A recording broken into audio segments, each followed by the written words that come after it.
Welcome to my channel. और आज हम डेफिनेट इंटीग्रल के क्विक रिवीजन को डिस्कस करेंगे। जैसे लास्ट पार्ट में हम एरिया वाली कंसेप्ट की बात कर रहे थे और उसके 5 पॉइंट, ठीक है ना, वो सारी चीज़ें आप चेक कर सकते हो लास्ट पार्ट में, मतलब यहाँ पर कंटिन्यू है, ठीक है ना, मतलब पार्ट 4 ये। तो देखो कुछ इस तरीके से अब यहाँ पर एरिया वाले मतलब 5 पॉइंट लिखे हुए थे। पहले 2 पॉइंट आपके साथ डिटेल में डिस्कस हो चुके हैं। अब बात कर लेते हैं नेक्स्ट पॉइंट की, मतलब जो थर्ड पॉइंट बनेगा आपके पास, और वो है मतलब रीजन, मतलब ये कंसेप्ट या फिर ये पॉइंट कहो कि शेड द रीजन। सही है। और यहीं पर समझ जाओ रीजन होना चाहिए, मतलब ज्योमेट्री वाली बात। तो आप ये नहीं कह सोच सकते यहाँ पर कि कौन कौन सी ज्योमेट्री मिलती है +2 क्लास तक, बात खत्म। सही है। और कॉम्पिटिटिव एग्जाम में भी वही मिलेगी इस वजह, क्यों? क्योंकि +2 के न्यूमेरिकल्स इंक्लूड होते हैं, या फिर को +2 का सिलेबस इस वजह से। तो आसान तरीका तो कह दो, आप याद रख लो, इस बात को याद रख लेना, या तो लाइन का कंसेप्ट मिलेगा। सही है। इसके बाद या फिर केस हो सकता है आपके पास सर्कल का। सही है। उसके बाद एक केस हो सकता है आपके पास जैसे एलिप्स का, इस तरीके से। एक केस हो सकता कभी हाइपरबोला का, ठीक है। और लास्ट केस पैराबोला वाला। तो इस तरीके से ये 5 केस ही मिलेंगे +2 क्लास में, याद रखने का तरीका। और ये सारी है क्या, देखो ये बात हुई थी लास्ट पार्ट में, डिस्कस हो चुकी है वैसे आपके साथ। करव होती है, करव पर कुछ कंडीशन अप्लाई करते रहो, अलग अलग ज्योमेट्री हमें मिल जाती है, बात खत्म। तो इस तरीके से। सही है। अब इसके बाद ठीक है ना, मतलब लाइन की यहाँ पर बात होगी इक्वेशन की, करोगी इक्वेशन की बात होती है इस वजह से। तो ये नहीं कि आप लिख लो सभी में इक्वेशन ऑफ ये वर्ड यूज कर देना। सही है। तो अब डायरेक्ट बात कर लेते लाइन। तो लाइन का मतलब देखो, इक्वेशन का मतलब इक्वल टू का साइन होगा, है बात काम की। उसके बाद और दूसरी कंडीशन इक्वेशन वर्ड, देखो ये पॉइंट भी लास्ट पार्ट में आपके साथ डिस्कस हो चुका है कि इक्वेशन वर्ड के 2 मतलब होते हैं, एक तो इक्वल टू का साइन और एक कम से कम एक वेरिएबल। इनमें कह दो 2D का कंसेप्ट है ये सारा का सारा, ठीक है। या फिर कह दो 2 वेरिएबल होंगे, बात खत्म। और कह दो x और y ही होते हैं, चेक कर लो आप बुक में कहीं पर भी, ताकि आप कंफ्यूज ना हो। वेरिएबल तो कोई भी हो सकता है, ठीक है ना। नॉर्मली x और y की बात होती है, याद रखने का तरीका।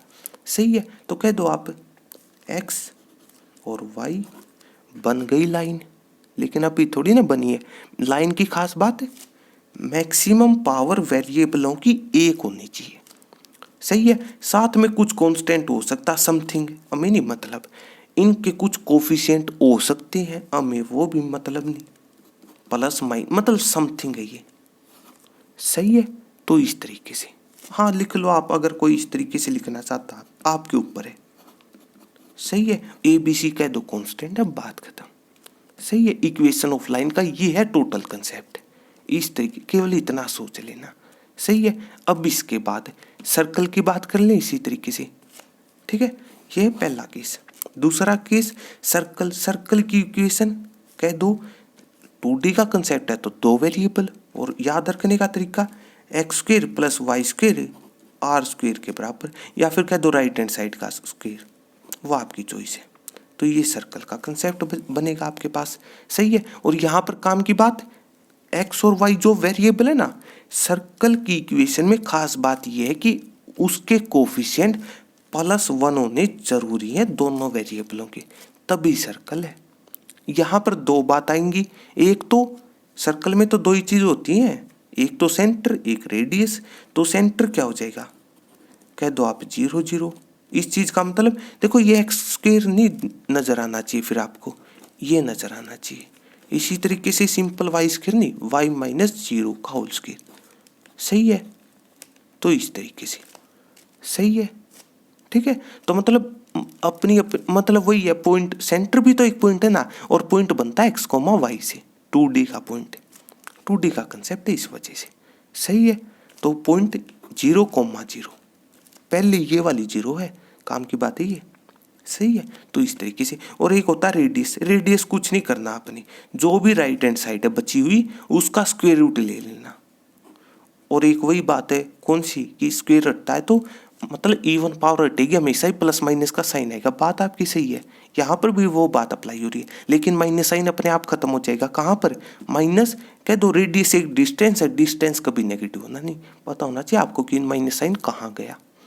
सही है, तो ये है टोटल कंसेप्ट सर्कल का। तो इस तरीके से अब इसके बाद तो अब वो आपके ऊपर है, ठीक है ना। जनरल इक्वेशन मतलब देखो सर्कल का ही कंसेप्ट है ना, +1 में अलग फॉर्म होती है, +2 में अलग फॉर्म होती है। सही है, इस तरीके से। लेकिन देखो अब याद रख, ठीक है ना, सिंपली जैसे अगर आप +1 के हिसाब से अगर कोई याद रख, ठीक है ना, वो आपके ऊपर है। x² + y² + 2gx + 2fy, सही है, +c 0 के बराबर, इस तरीके से। सही है, एक्चुअल में एक ही बात लिखी हुई है, ये नजरिए की बात आ जाएगी यहाँ पर और कुछ भी नहीं। इस बात का मतलब पता क्या, अगर चलो कोई इस चीज को चलो भूल जाओ, मान लो देखो हम यहाँ पर ये नहीं कहेंगे कि +1 वाली चीज याद रखनी है आपने, ठीक है ना। एक्चुअल में तो एक ही मतलब है, फिर भी थोड़ा सोचो इस चीज में, एक नजर, एक काम की बात है नहीं नजर आ रही है आपको क्या, कि कहीं पर भी x की एक पावर वाली चीज नहीं है, तभी यूज करते हैं ना इस रिजल्ट को। इस बात का मतलब है ना तो x की एक 1 पावर है ना y की 1 पावर है, काम की बात है। और कभी हो तो इस तरीके का फॉर्मूला बना लेना, मतलब वो चीज हटानी पड़ेगी आपको। इस बात का मतलब चलो एग्जाम्पल के हिसाब से चल पड़ो इस बात को, सिंपली जैसे आपके पास ये लिखाओ x² प्लस, सिंपली ये चलो y² वाली चीज है ही नहीं, वैसे होनी चाहिए, क्यों, क्योंकि सर्कल 2D का कंसेप्ट है, ये चीज तो परमानेंट होगी, ठीक है। इनके कोफिशिएंट +1 भी है, लेकिन r² चलो 4 मान लिया हमने, लेकिन समथिंग और है, और वो है चलो 2x हो, तो ये कह दो ये सर्कल नहीं है, ये चीज तंग कर रही है, और तंग कर रही है तो हटाओ इसको, इस चीज को हटाओ। देखो सर्कल तो अब भी नहीं है, क्यों, सर्कल में ये मेन बात है कि 2D कंसेप्ट है, और 2D का मतलब 2 वेरिएबल तो होंगे ही होंगे, बात खत्म। सही है, तो सर्कल के लिए ये चीज होनी जरूरी है, कोफिशिएंट दोनों के +1 है, इस तरीके से। अब ये चीज तंग करेगी तो हटा दो इसको, हटाओगे कैसे, x² के साथ अटैच कर दो इस बात को, बात खत्म। इस तरीके का फॉर्मूला बना लेना, सही है, इस तरीके से। अब इसके बाद सिंपली चलो कर लो कन्वर्ट, किस तरीके से, ठीक है ना, मतलब जैसे x² + y² था, आपको ये 2x तंग कर रहा है, लेफ्ट हैंड साइड ले आओ, बात खत्म।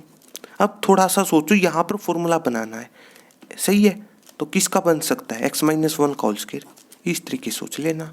तो जैसे यहाँ पर a - b का होल स्क्वायर, देखो वो छोटे छोटे फॉर्मूले याद रखने पड़ेंगे, सही है। a - b का होल स्क्वायर, a - b का होल स्क्वायर किसके बराबर होता है, पहले का स्क्वायर दूसरे का स्क्वायर +2 × ab, सही है। अगर यहाँ पर माइनस है तो यहाँ पर माइनस, प्लस होता तो प्लस आ जाता, सही है।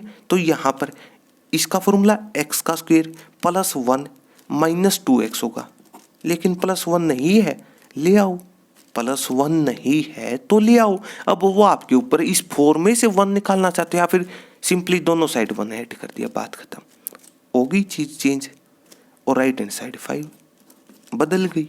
तो इस बात का ये मतलब हुआ, ये चीज अगर याद रख रहे हो तो फिर पावर 1 नहीं होनी चाहिए, और है तो हटा दो, बात खत्म, आसान तरीका, सही है। वो +1 क्लास के हिसाब से भी याद रख सकता, वो आपके ऊपर है, मतलब उसका भी एक अलग फॉर्मूला होता है रेडियस और सेंटर निकालने का, सही है, वो आपके ऊपर कौन सा याद रखना चाहते हो। तो इस तरीके से, ठीक है। अब इन बचे हुए इन 3 केसों की और बात कर लेते हैं, देखो किस इस तरीके से। तो सिंपली एक केस तो एलिप्स का, ठीक है ना, एलिप्स में कुछ नहीं, इक्वेशन होगी x² + y², लेकिन कोफिशिएंट अलग हो जाएंगे, मतलब इस तरीके से, सही है। और राइट हैंड साइड में यहाँ पर काम की चीज़ है, ठीक है ना, और वो है ये +1 होना चाहिए राइट हैंड साइड में। एलिप्स का ये मतलब हुआ कोई भी इक्वेशन है, आपको पता कैसे चलेगा कि वो एलिप्स है, पहली बात तो एलिप्स भी 2D का कंसेप्ट है, तो इसलिए 2 वेरिएबल होने जरूरी है, उनकी पावर भी 2 होनी जरूरी है, लेकिन कोफिशिएंट अलग होंगे। देखो सर्कल और एलिप्स में यही अंतर होता है, सर्कल और एलिप्स में यही अंतर होता है कि कोफिशिएंट अलग होंगे, सर्कल में +1 था, यहाँ पर कुछ अलग होगा, बात खत्म। एलिप्स में सबसे पहला काम करना होता है राइट हैंड साइड +1 बनानी पड़ेगी, याद रखने का तरीका, बात खत्म। उसके बाद ए बी निकाले जाते हैं। तो इस तरीके से याद रखने का तरीका सही है। एलिप्स के वैसे दो केस होते हैं, पहला केस ये और एक केस इसका अपोजिट हो जाएगा। अपोजिट का मतलब ठीक है ना, मतलब इसके नीचे बी लिख दो, बात खत्म, सही है। और दोनों केसों में ही हमेशा ए बी से बड़ा मिलता है, सही है। तो इस तरीके से अगर एलिप्स की आपको ज्योमेट्री याद है तो अच्छी बात है। तो मतलब यहाँ पर x के नीचे बड़ा है, ए तो बड़ा था ना, तो x के नीचे, तो x पर बड़ी, मतलब ये हो जाएगा y पर छोटा, याद रखना। इस तरीके की ज्योमेट्री को मतलब सिमेट्री होगी नीचे भी, ठीक है ना, ये रफ ज्योमेट्री है। इसी तरीके से इस केस की ज्योमेट्री y के नीचे, ए तो बड़ा हमेशा ही, तो y की नीचे, तो मतलब y पर बड़ी, कुछ इस तरीके से ये इसकी ज्योमेट्री हो जाएगी, सही है, याद रखने का तरीका। तो ये है टोटल कंसेप्ट एलिप्स का, इससे काम चल जाएगा +2 क्लास तक। अब इसके बाद एक कंसेप्ट होता है हाइपरबोला का, सही है। तो हाइपरबोला में भी बस कुछ नहीं, क्या करना आपने, प्लस की जगह माइनस कर देना, बात खत्म। प्लस की जगह माइनस कर देना, लो, सही है। राइट हैंड साइड भी वही।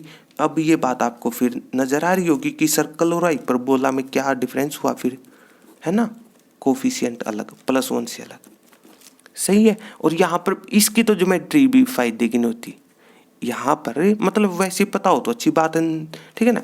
सिंपली हाइपरबोला की जैसे यहाँ पर इसमें भी वही चीज होगी, इसमें भी ए बी से बड़ा, ठीक है। और यहाँ पर जैसे x के नीचे बड़ा, जैसे ये x एक्सिस, तो क्या हो जाएगा x, तो मतलब x पर मतलब ये इस तरीके की, इसका इसकी ज्योमेट्री कुछ इस तरीके की हो जाएगी, बात खत्म, याद रखने का तरीका। फिर भी ये ज्योमेट्री भी फायदे की नहीं होती, +2 क्लास में यहाँ से कोई न्यूमेरिकल नहीं आता, इस वजह से याद रखने का तरीका। फिर भी ज्योमेट्री पता हो तो ठीक है, तो इस तरीके से सही है। और एक लास्ट केस बनता आपके पास पैराबोला वाला, ठीक है ना। तो पैराबोला में क्या करना आपने, याद रखने का तरीका कुछ इस तरीके का, इसके 4 केस होते हैं, सही है।